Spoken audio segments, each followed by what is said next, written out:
Hi everyone, welcome to this week's Doggo Box.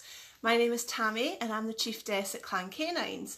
And this week we're going to be talking to the fabulous Carol McDonald, who is a puppy walker for guide dogs, which is such a lovely job. So we're going to find out all about that, and you'll have an opportunity to ask her some questions as well. But before I bring her on, I just want to give people a few minutes to get the notification and join in. Please say hello if you're there, guys. Hi Karen. So I just want to tell you a little bit about Clan Canines, because I don't really talk that much about the service that I offer usually on these posts. So I run a premium dog adventure service in the west of Edinburgh, and I do things a little bit differently to a lot of dog walkers out there. And there's four main services that I offer. So the first one is the Mini Clan Crusades, and they are adventure walks that last about an hour, at least an hour, sorry, sometimes more. And we go to some great locations around Edinburgh. We don't go to parks, so we go to Carstorphine Hill, Camo Estate, Arthur Seat, Blackford Hill, we go out to Cramond Island. And during these walks we do mental enrichment exercises, we play some games, we practice basic commands, we do a lot of sits, stays, touch, spins, things like that. So constantly stimulating your dog. So that's the Mini Clan Crusades. We also, on a Monday afternoon, we do a special curly crusade, which is exclusively for doodle breeds. So we have Cavapoos, Cockapoos, Labradoodles, Golden Doodles, and that lasts a bit longer. It's actually an hour and a half, and we go a little bit further afield. So today we went out to Gullin actually and walked along the beach, and sometimes we go to Harlow Reservoir and places like that. And as well as all the things we do on the Mini Clan Crusades, we also do some stuff that's specifically targeted at doodle breeds. So it's really special, and it's one of my favourites, I have to say. I do really love the Curly Crusades. I also offer a very unique service once a month. It's called the Clan Chieftains Crusade, and it's always on a Sunday, and I take the dogs out for the full day. So I pick them up between about 9 and 10. I drop them back home between about 4 and 5, and we spend the full day on a great adventure. And we go further afield again. So some of the places we've been have been Loch Leven. We did the full loop. We've walked from Burnt Island to Kirkcaldy and back along the coastline. We got the Pentland Hills. So we do loads of really fun things, and that's exclusively for dogs who walk with us regularly. And then the other thing that I offer is clan sleepovers, because I do actually have a boarding licence through Edinburgh City Council. I only board dogs that walk with us regularly. It's because the dog feels a lot more comfortable, they know me, they know where I live, so it's much less stressful for them. And it's really great fun for me too. So that's just some of the services that we offer, and the reason I was telling you about them is because I actually do have space at the moment. I'm usually full, but unfortunately one of my beautiful little clan moved to Glasgow at the weekend, moved away with her humans, so we do actually have a little bit of space at the moment. So if you're watching and you're interested and want to know a little bit more, and you're based sort of West Edinburgh area, then do give me a wee shout after this live, and I'll happily tell you a bit more about it and tell you how you can apply for a place for your wee dog on the clan. So I'm just having a look, there's quite a few people joined us. So hi Karen, Richie, Lisa, Jennifer and Tam. Hello, everyone's here. So what I'm just going to do is I'm going to see if Carol's here so I can bring her on. Let me have a little look. Guys, please hit the likes and loves, because Carol's very nervous about this. She's never done a live before. Let me have a wee look. And she is here, so I'm just going to try to add her. There we go.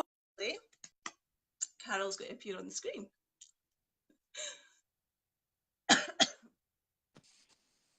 Hi. Hi. How are you? Oh, fab. Can you hear me okay? You don't have your speakers on at all, do you? Or anything like that? I don't think so, no.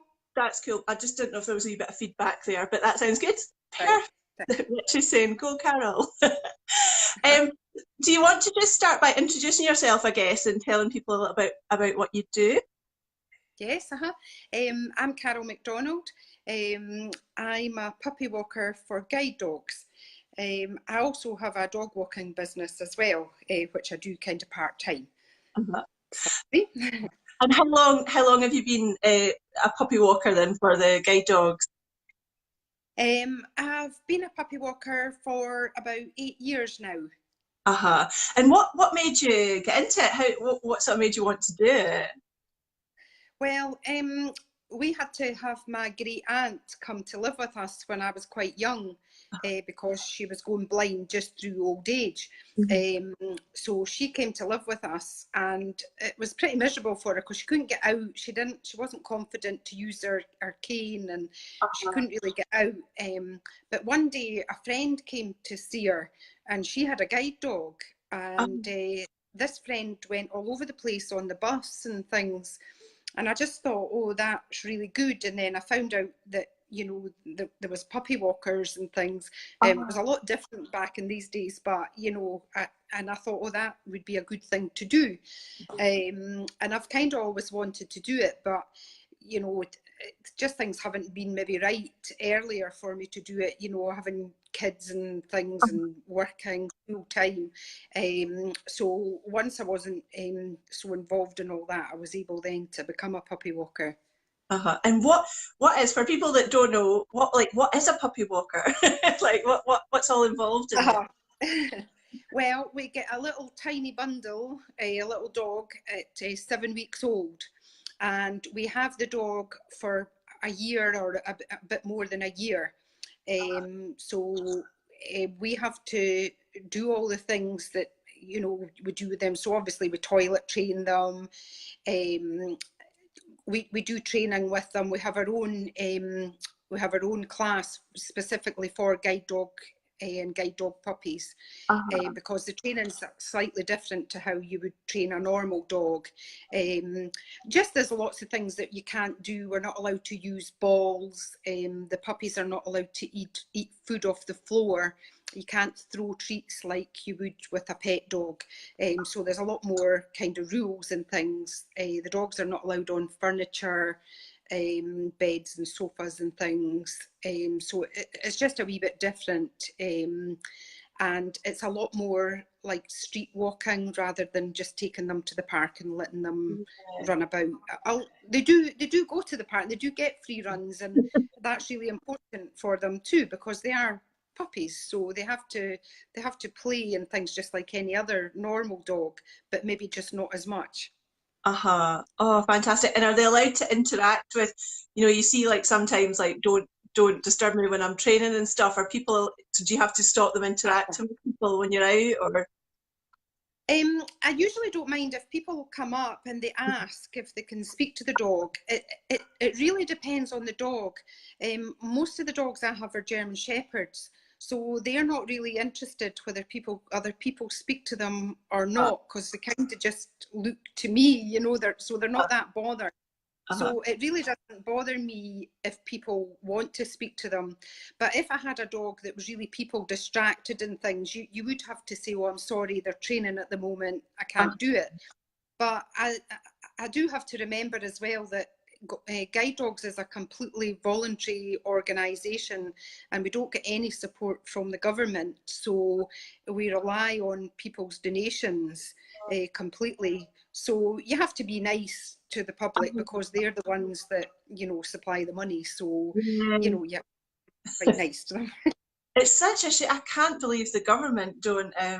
That's quite shocking, actually. I thought that possibly the government did. No. Um, And believe it or not, we don't even get the dog food VAT free because they're not considered a working dog, oh, which I think is yeah. amazing. That's such a shame. What we'll do actually, if anyone's watching, is we'll put. I'll get Carol to put the link in the comments at the end, maybe of how people can donate. If anyone wants to donate to the charity, we can maybe put a wee link to the website or something for people. Uh-huh. So what say if someone's watching this and they're like, I want to be a puppy walker, like how do you go about it? Do you have to have a lot of experience? Do they look for specific things in people, or? No, you don't have to have any experience. I mean, I've always been a dog owner and I've always been interested in dog training and things, but there are people who come later on in life and they've never ever had a dog in their life. They maybe retire and think, oh, this would be a good thing to do. What they're looking for is you can't leave the dog for for any more than 4 hours. Obviously, when they're tiny, you wouldn't be wanting to leave them for 4 hours, but as the dog's older, so you couldn't, you would have to just have like a part-time job or something with flexible hours. You need a garden. You don't need to have like a house with a garden. You can do it from a flat as long as you have a bit private garden. So these are kind of the things that they're looking for. And you know, when you get taken on, you get all the information of what you've got to do. You get a great big manual of all the training and things that are involved in it. And you would go along to the puppy class and you would get, you know, help and support. Quite often we'll kind of pair up with a new puppy walker and meet up with them and help them. So, you know, they would learn that way. So, but yeah, so anybody can really do it if you don't work full time, basically. So. And are they, I don't know if you know, but like, are they sort of on the lookout just now? Are they in need of more? They're always looking for puppy walkers. There's never enough puppy walkers for the amount of dogs that they need. There's a huge waiting list to get a guide dog, and the more puppy walkers they have, the better, because it gives them more trained guide dogs at the end of the day. So they're always looking for people. All you would need to do is, there's a guide dog office in Carstorphine in Edinburgh. You can speak to someone in the guide dog office, or you can go online just to Guide Dog Scotland, and you can fill in an application form there. And what would happen is they would process your form, and then my supervisor would come along and meet you, assess your house and your home life and things, and see if you're suitable. You are allowed to have a pet dog if you puppy walk, but it would have to be a friendly dog. It couldn't have any major problems or anything like that. So yeah, just a nice friendly dog. Right, sounds lovely. I think there's a few questions I'm going to ask a couple before they get too far back. So, Jennifer Beattie, who does a lot of fundraising for guide dogs, I'm aware of that actually. Do you have a German Shepherd training with you just now? She's asking. Yeah, I actually have two, because I have a new young one who's 11 weeks at the moment, and I also have Molly, who is 14 months. She will be going into training. She's just actually been spayed, and once she recovers and things, she will be leaving. So yeah, so I've got two German Shepherds. I can bring them in at the end if you want to see them. Karen Rhodes is asking, how long does it take to see if the dog will make a good guide dog? It's very, very difficult to tell. Quite often you see a puppy and it's really quite mad, you know, really excitable, and people kind of look at them and say, oh, they're never going to make it, and they do. And then there's other ones who you think, oh, they're really good, they do everything so well, and they go into training and they don't make it. So it's right up until the very day they qualify, you still don't know if they're going to make it. I mean, you get an idea, and the trainers keep you informed throughout the time that they're away, and they kind of give you a bit of an indication, but really up until they actually qualify with their owner, you really don't know. So how long, so you walk them for like about a year, and then they go into training. Is it training after that then? Yeah, they go up to Forfar. I mean, we do training with them, you know, when we have them here. We do training. I quite like to put them through the Good Citizens, so to do the bronze, the silver, and if possible the gold. It just depends on the time, because they have to be over 1 to do that. So I quite like to put them through that, and that's my kind of indication that they're kind of, you know, I've done my sort of job with them, and then they can go up to Forfar. So yeah, they all go up to, well, most of them go up to Forfar, to the training school then there, and they're allocated a trainer, and that trainer will work with them for about 3 months. And if the dog's progressing well, after that they go to an advanced trainer, and the advanced trainer does another couple of months training with them, and then they get an idea. They match the dog to the person, so the dog is matched on their speed. with the person. So if the person's a slow walker, they'll give them a slow dog, and if they're a fast walker with a heavy workload, they'll give them a dog that goes at a fast pace. So so that's how they do that. So, Oh, it's amazing. most of my job is really just socialising, and not with other dogs, but it's like taking them on public transport as well. So we have to go on trains and buses a lot. We have to go to cafes, restaurants, quite hard work really. Hard life. Take them. You know, you take them, you're shopping with you when you go to the supermarket. I take them to the cinema, to the theatre. Basically, everywhere I go, the dog comes with me. I don't take them to really, really noisy places, you know, like I wouldn't take them to a concert or something like that. But, you know, basically where I go, the dog goes with me. And it's quite funny if I don't have the dog with me, because I kind of am still talking to it and it's not there. So, because you get so used to them being beside you all the time. So, yeah, so that's mostly, there's more of that than lots of other things. It's basically just getting them out and trying to introduce them to as many noises and things as possible. We take them to the airport. We have a training day sometimes at the airport that I organise, and we actually take them on a plane. We don't, unfortunately, they don't take us to the Bahamas or anything, but you know, so we do things like that. We organise a cinema day, and the Odeon up at the fort are really good. They give us a cinema on maybe a morning when it's quiet, and they put like adverts and things on, and they give us a cinema just to ourselves for the younger puppies, just to get to the noise in a cinema. So so it's quite, you know, that's quite good as well. Yeah, that's great that they do that. So I think there's more questions.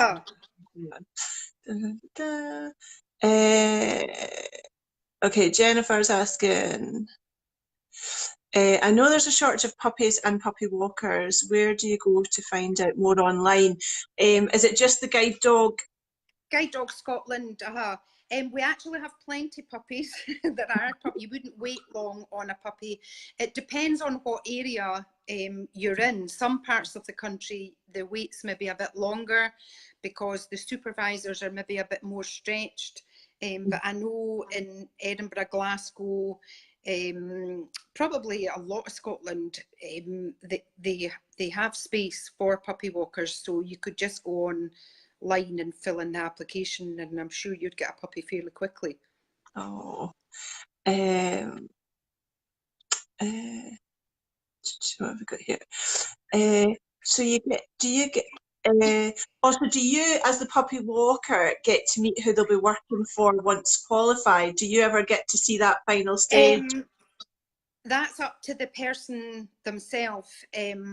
Some of them, you know, some of the people are really, really good and they keep in touch with the puppy walker. Some of my puppies actually come to me and stay for their holidays. I have one dog who went away up to Tain past Inverness, and she books her holidays from Edinburgh Airport. So I go and meet them and I take the dog, and they go off on their fortnight's holiday and the dog comes back here. That makes it lovely. It's quite funny because they go and look around the house just, I think, to see that everything's still the same. And it's like they've never been away. They just kind of settle back in again, you know, so it's quite nice. One of my puppies went down to the training centre at Atherton because Forfar was full. So she qualified in Atherton, so she lives in Bolton. But he comes up to Edinburgh sometimes for his holidays, and when he goes off doing things, she comes back here. So that's really nice. So that's lovely. Really lovely. Jennifer's asking, how do you feel when you successfully get a paired dog that you've puppy walked? That must be a really nice feeling. It is, and it makes, you know, because when they've been with you, obviously for over a year, you get really attached to them, and when they leave, it's really quite upsetting when they go. But when you see, you know, the end result, developed. It's quite nice. We also get invited up to Forfar when they're doing their training, and we get to go up, and what we do is we follow them working in harness, but at that point they don't let them see you, so you're kind of sneaking about at the back of them, running down the street and things, and it's really, really wonderful to see, you know, what happens in quite a short space of time when they are training. And then after that, we go back to the guide dog centre, and if you've got a pet dog, they get to have a play together to meet up, and you get to play with the dog and see the dog again. So it's really nice. It's lovely. Oh.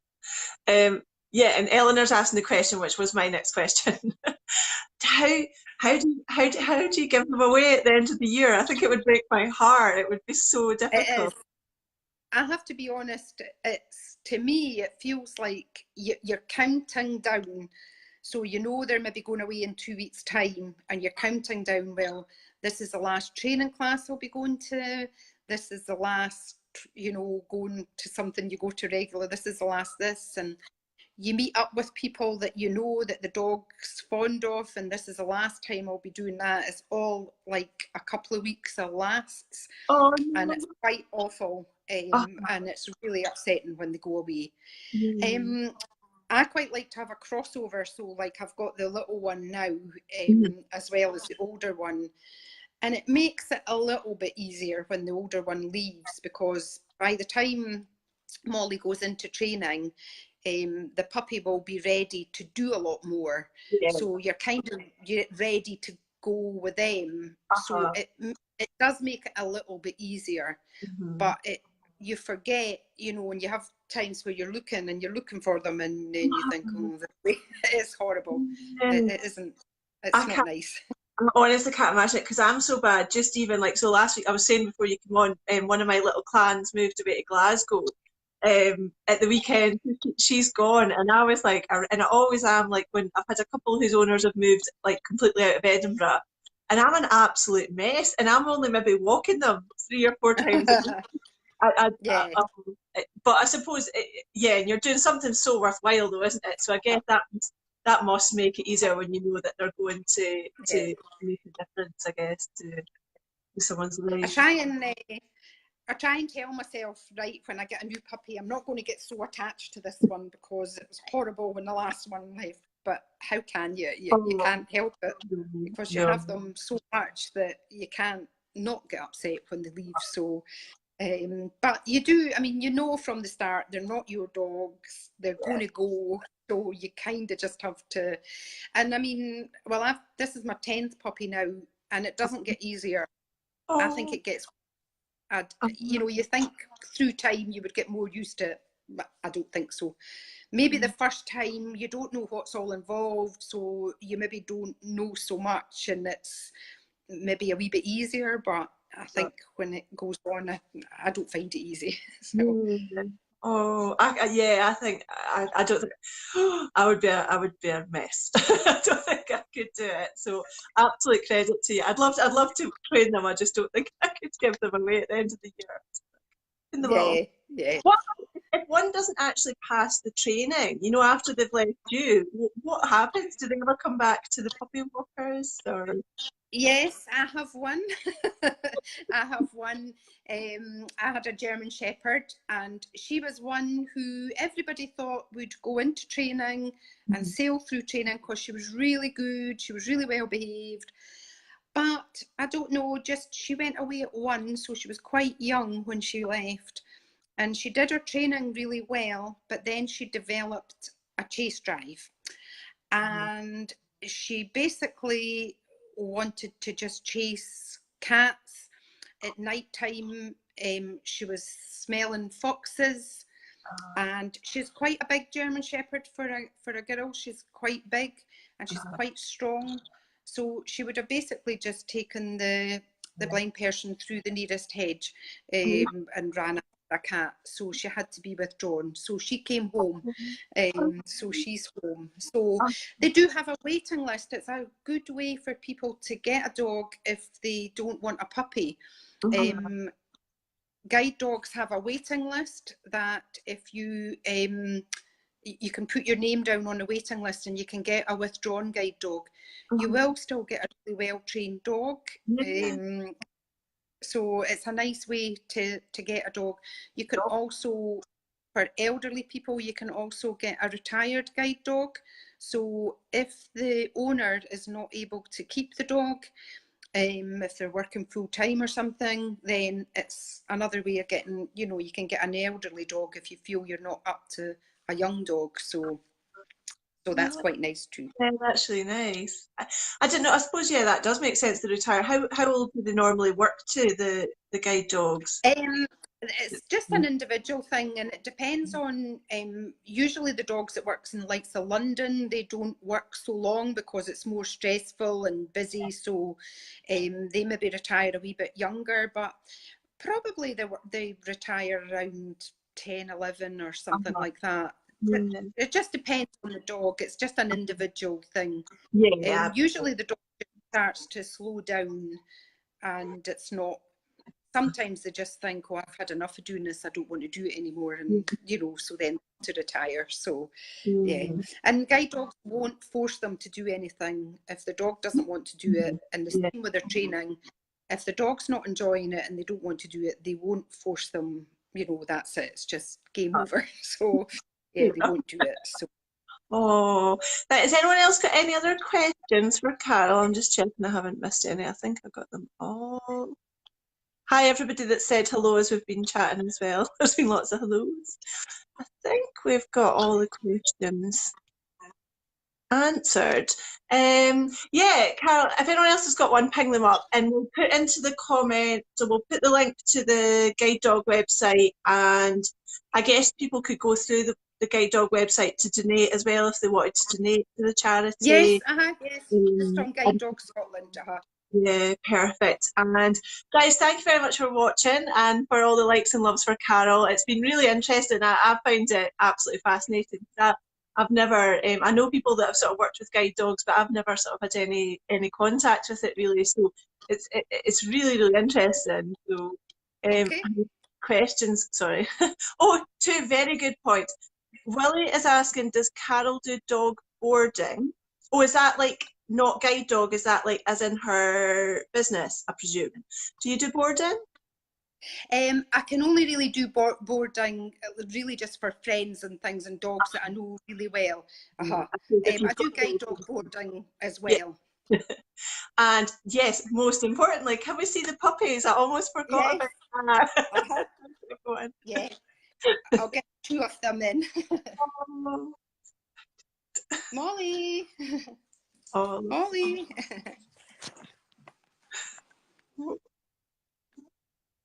Can you see her? Yeah, I just see. Oh, look at that wee. Big ears. This is Molly, so this is the older one. Molly. Oh, gorgeous. So, yeah. This is Molly, and then I'll just get Yushi, the wee one. Oh, she's gorgeous.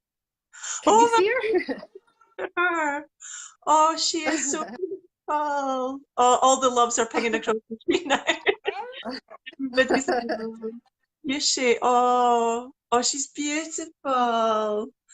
Oh. And this is the one that came home. Emily. Oh, yeah. Emily. Can you see her? Yeah, I can see her wee face. Oh, she looks so tired. Oh, they're all gorgeous. Oh. Yeah, there they are. Oh, everybody's in love. There is a lot of love going on the screen right now.